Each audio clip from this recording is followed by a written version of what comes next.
इसलिए पापियों में, धर्मात्माओं में, ज्ञानियों में और मूर्खों में, अज्ञानियों में और समझदारों में यही अंतर होता है। मूर्ख आदमी जो गलत काम करता है, ज्ञानवान को उस आदमी के साथ टकराना नहीं चाहिए, क्योंकि मूर्ख को समझावते ज्ञान गांठ का जा, कोयला ने हुसी उजड़ा, सोमन साबन लगा। कोयले को अगर तुम साफ करना चाहोगे, धोना चाहोगे, क्या धो सकते हो? नहीं धो सकते, क्योंकि जितना भी उसको धोना चाहोगे, जितना उजला करना चाहोगे, उतनी ही उसमें से कालक निकलती आएगी। जो वो ज़्यादा चमक उसमें काली होगी, क्योंकि है ही वो काला। इसी प्रकार से हमारे कर्म भी हैं। जो हमने खोटे कर्म कर रखे हैं और अब भी अगर सतगुरु की शरण लेके उस कर्म को मिटाना नहीं चाहते और ऊपर ऊपर से अगर करते हैं, तो कोयले के धोने के समान है। इसलिए ऐसे आदमियों के साथ अपना समय नहीं, व्यर्थ में नहीं गंवाना चाहिए। कबीर साहब ने भी कही है कि बहते को मत बैठ देर, गए के राखो ठोड़, जो बहता रुके नहीं तो धक्के दे दो। और अगर कोई इस भाव में बहता है, अज्ञान के बस कोई काम करता है, मूर्खता की काम करता है, पाप कर्म करता है, जानबूझ के करता है, अनजाने में करता है, समझाने का प्रयास करो। जो अनजाने में करता है समझ जाएगा, रास्ता बदल लेगा। जानबूझ के करता है नहीं बदलेगा। अगर नहीं बदलता है तो वैसे आदमियों के लिए, उनके लिए वो रास्ता खुला छोड़ दो, ताकि उसकी जल्दी ही नमेड़ा हो जाए, उसका जल्दी फैसला हो जाए। सत्संग समझने की चीज़ है। सत्संग जिसकी समझ में नहीं आता है, जिसने कभी सत्संग के वचनों को अपने एकांत में बैठ के उनका चिंतन नहीं किया, उसको कोई लाभ नहीं हो सकता। सत्संग में मैं आते हुए लोगों को देखता हूँ, लेकिन अगर उनका व्यवहारिक जीवन आप देखोगे तो उनका व्यवहारिक जीवन यह है कि सत्संगी कोई देख नहीं पाता है, ना उसको देखना चाहता है। दिल में ईर्ष्या है, द्वेष है, निंदा है, बुराई है। अरे किस बात की अकड़ दिखाते हो? अकड़ तो बड़े बड़ों की नहीं रही। जो इस तरह के काम करते हैं उनको, उन लोगों के उदाहरण देखने चाहिए। जो दौलतमंद थे वो मिट्टी में मिल गए, जो ताकतवर थे वो हाथ उठाने लायक नहीं रहे, और जिन्होंने किसी चीज़ का अहंकार किया वो ऐसे इस दुनिया से बेइज्जत होके गए कि आज तक उनकी बुराइयों को याद करके हम आज भी जलाते हैं। लेकिन ये किन के लिए? उन लोगों के लिए जो उन लोगों की कहानियों को, उनके इतिहास को पढ़ के अपने ऊपर लागू करता है। जो अपने ऊपर लागू नहीं करता तो वो कर्म का मारा हुआ है। कर्म उसका लेके उसको कभी इधर कभी उधर, वो कर्म उसको लेके फिरता है, और उसी कर्म की एक दिन ऐसी मार पड़ेगी कि फिर उसको याद आएगी, फिर वो अपनी उन बातों को याद करके खुद भी स्वीकार करता है और कहता है कि मैंने ये गलत काम किया, जिसके कारण मेरी ये हालत हुई। तो कबीर साहब ने उस आदमी से कहा कि चल भाई, तुझे मैं ज्ञान देता हूँ और उससे तुझे मुक्ति मिलेगी। कहने लगे कि बाबा अब तो मेरे पास टाइम नहीं है, मेरे बच्चे छोटे हैं, मैं काम करता हूँ, उनका लालन पालन कर लूँ, थोड़े जवान हो जाएंगे, टाइम और वक्त आएगा। हम वक्त का इंतज़ार किया करते हैं, वक्त कभी इंतज़ार हमारा नहीं करता। हम सोचते हैं ये काम फलां दिन से करूँगा। शुभ काम अगर जो भी करना हो उसके लिए कभी मुहूर्त घड़ी देखने की जरूरत नहीं है, तत्काल उसको शुरू करो। अगर कोई बुराई का काम तुम्हारे दिल में आता है तो उसके बारे में करने से पहले लाख बार सोचो। लेकिन वक्त कभी इंतज़ार नहीं करता। हम शुभ घड़ी की, शुभ दिन की, शुभ मुहूर्त की इंतज़ार करते हैं, और वो शुभ मुहूर्त आते आते क्या होता है, अशुभ बन जाता है। तो वो कहने लगे कि भाई, कबीर साहब कहने लगे भाई सोच लेना, मैं तो फिर आ जाऊंगा चक्कर लगा के, कोई बात नहीं, छोटे बच्चे हैं। तो हम भी ऐसे ही बहाने बनाया करते हैं रोज़ाना कि अभी बच्चे स्कूल जाते हैं, मुझे टाइम नहीं मिलता है, ये बच्चे नादान हैं, मैं नौकरी करता हूँ, दिन में काम करता हूँ, भजन करने का, नाम को जपने का टाइम ही नहीं होता। अरे टाइम तो खाने पीने का हमारे पास है, और सारी चीज़ें जब करने का टाइम है, और वो प्रभु का नाम लेने का हमारे पास टाइम ही नहीं है, जिसके कारण हमें जीवन मिला, जिसके कारण ये सुंदर आँख, सुंदर हाथ, सुंदर तन, ज्ञान इंद्री, कर्मेंद्री सब उन्हीं की कृपा से मिली। और उन इतना कुछ होने के बावजूद भी हम उसी को भूल गए। कबीर साहब का एक शब्द आता है कि गुरु को भूल गया क्यों भाई जिसने दुर्मति दूर बहाई, उसकी ये तो बात थोड़ी अलग हो जाती है। हम तो उसकी बात तो छोड़िए, जब अपने ही बातों को भूल जाते हैं गुरु की बात कहाँ याद रखेंगे। और गुरु ने तो दुर्मति दूर बहानी है। दुर्मति किसको कहते? दुर्मति ही इंसान की दुर्गति करती है। जहाँ दुर्मति हो जाती है वह नाना प्रकार के दुख जन्म ले लेते हैं। दुर्मति क्या है? हमारी बुद्धि में बुराइयां घुस जाती हैं। पाप कर्म सारे जितने भी किए जाते हैं दुर्मति के कारण किए जाते हैं। ये वो राक्षस बुद्धि करवाती है सारी की सारी। लेकिन सत्य गुरु जिसका नाम लिया है, जो सत्य का ज्ञान देते हैं, सत्य का भेद देते हैं, सत्य की ओर ले जाते हैं और सत्य देश का संदेश देते हैं, वो सत्य का पाठ पढ़ाते हैं। उस सत्य को जब जान जाते हो तो इस झूठे संसार से कोई लेना देना और कोई मतलब नहीं रह जाता है। इसलिए जीव को उलझन पड़ी हुई है, ये नहीं समझता ये संसार के पदार्थों को खुद एकत्रित करता है, जितने चीज़ें बनाता है, सब रिश्ते नाते जो वस्तुएं संसार के पदार्थों को उनका संग्रह करने में लगा रहता है। लेकिन ये नहीं पता कि जिन चीज़ों का संग्रह करता है ये चीज़ें तेरे काम की एक भी नहीं है। अगर ज़्यादा करेगा तो भी छोड़ के जानी है, अगर कम रहेंगी तो भी तेरे को कोई काम नहीं आनी है। अगर करते भी हो तो किसके लिए करते हो? खुद के लिए। जो करना चाहिए वो नहीं करते, औरों के लिए, वो भी कैसे? पाप कर्म करके।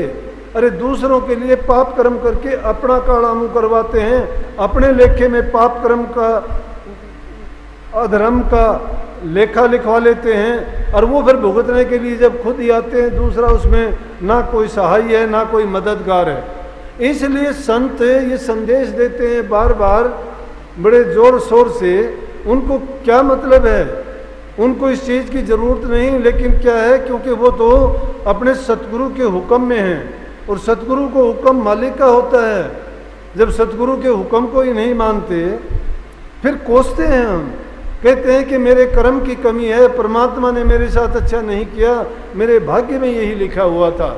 हर इंसान की शिकायत यही रहती है, भाग्य, ईश्वर और कर्म को दोष दे के उन बातों को टालता रहता है। ये नहीं कहता कि मुझे जब अवसर मिला था, मुझे जब समझ देने वाले कोई महापुरुष आए थे, उन्होंने मुझे जगाने का प्रयास किया, उन्होंने मेरे अज्ञान को मिटाने के लिए बहुत समझाया, लेकिन मेरी एक समझ में नहीं आई। इसी प्रकार से कबीर साहब ने उससे कहा कि चल भाई, मैं तुझे वो रास्ता बताऊंगा जिससे तुझे शांति मिल जाएगी। बोला क्यों, अब क्या दुख है? अच्छे परिवार में रहता हूँ, संतान है, घर है, परिवार है। कहने लगे ये कर्म की मार है तेरी, कर्म का कर्जा हर जीव को देना पड़ता है। बोला कि अब तो चाहे कुछ भी हो, अब तो बच्चे छोटे हैं, मैं फिर देखूंगा, थोड़ा उम्र होगी जब परमात्मा का नाम भी ले लेंगे। कुछ दिन के बाद में कबीर साहब गए तो क्या देखते हैं कि वो तो है नहीं घर में। उसने सोचा कि जिस इंसान की जितनी आस्था घर में, परिवार में, संतान में, धन में, दौलत में, कहने का मतलब जहाँ आशा वहाँ बासा। जिस चीज़ में भी जीव की आस बंधी होती है, अगला जन्म अवश्य उसको वैसा ही मिलता है। जो सोचता है मैं राजा बनूंगा, हो सकता है मधुमक्खी में वो रानी मक्खी बन जाएगी, लेकिन ये जरूरी नहीं वो इंसान ही बन के आएगा। वो सोचता है कि मैं और अमीर बनूंगा या जो भी चीज़ बनाऊँ, वो उनको दूसरी योनियों में सुख मिल जाएंगे। दान पुण्य करके अगर सोचेगा कि मुझे इसके बदले में बहुत अच्छा जीवन मिल जाएगा, ठीक है, अच्छा जीवन मिल जाएगा। कुत्ता बन के आ जाएगा, बिल्ली बन के आ जाएगा, घोड़ा बन के आ जाएगा, और कोई तोता बन के आ जाएगा।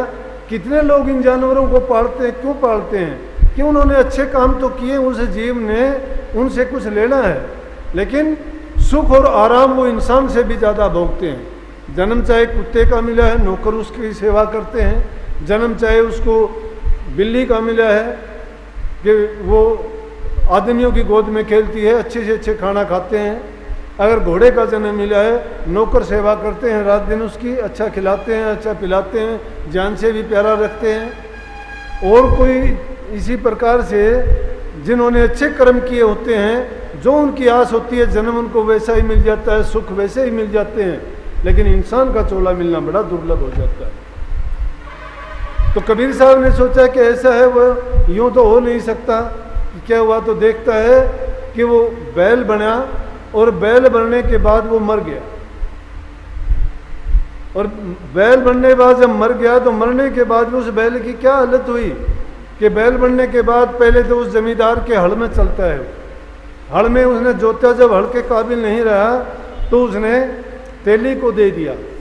तेली ने उसको कोल्लू में चलाया, क्योंकि एक बैल से ही काम चल जाता है। कोल्लू में उसने उससे खूब काम लिया, और जब वो उसके भी काबिल नहीं रहा तो उसने उसको कसाई को बेच दिया।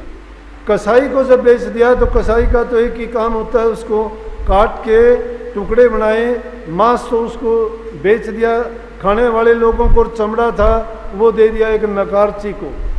तो नकारची ने उसकी चमड़ी को नकार पर मंड लिया, और नकार पर मंडने के बाद में जब उस पर डंडे पड़ते हैं तो उसमें से आवाज़ निकलती है। कबीर साहब देखते हैं कि ये तो उसी जमींदार की बैल बन के, और उसको किन किन कर्मों से गुजरना पड़ा।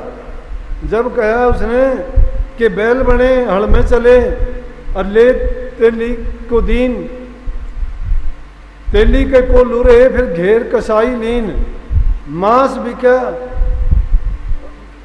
चमड़ा मांस कटा, चमड़ा बिका, और चमड़ा मंडा नकार, कुछ एक कर्म बाकी रहे 30 पर पड़ती मार। ये कर्म ऐसा है कि वो कटने के बाद भी उसके कर्म नहीं कटे, जो बाकी कर्म बचे हुए थे उस पर मरी हुई चमड़ी पर भी डंडे बरसा बरसा के उसके कर्म पूरे किए जाते हैं। अब कबीर साहब ने ये चीज़ समझाने का प्रयास किया कि वो कर्म की मार ऐसी है कि हम लाख कोशिश करते हैं तो भी उस कर्म से बचा नहीं जा सकता। कर्म का परिणाम ये हमारे, चाहे कितने भी हम काम करें, हाँ उसका इलाज है सतगुरु की शरण में जाके उनसे सच्चा ज्ञान लेके। और अगर हम नाम की कमाई करते हैं, अब नाम की कमाई भी क्या है कि मैं तो कहता हूँ हम सुमरण तक भी नहीं करते, अपने मतलब की बात जब आती है तो हम सब मान लेते हैं। मैंने बात बात में थोड़ी एक बात कह दी, मैंने ये कहा भी चलो और कुछ नहीं कर सकते। इसमें भी ऐसी ही बात है, जैसे कोई मरीज डॉक्टर के पास जाता है, डॉक्टर उसको कहता है तुझे ये बीमारी लगी हुई है और इसके लिए आपको ये दवाइयाँ लेनी और ये परहेज करने हैं। तो मरीज क्या कहता है, जब उसको परहेज की बात कही जाती है तो इंद्रिय सुख को नहीं छोड़ना चाहता, वो रसों से अलग नहीं होना चाहता। अगर उसको किसी खाने की चीज़ का परहेज बताया गया है तो कहता है कि डॉक्टर साहब ये चीज़ें बिल्कुल नहीं खानी।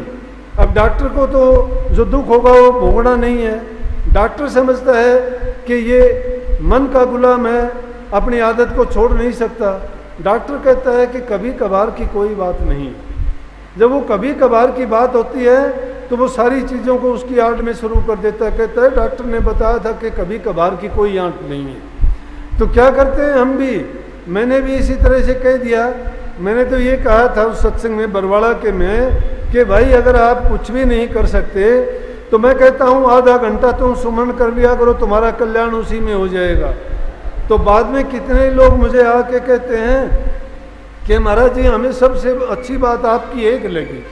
मैं बोलो क्या लगी, कि आपने ये कहा कि कुछ भी नहीं कर सकते तो आधा घंटा सुमन कर लेना।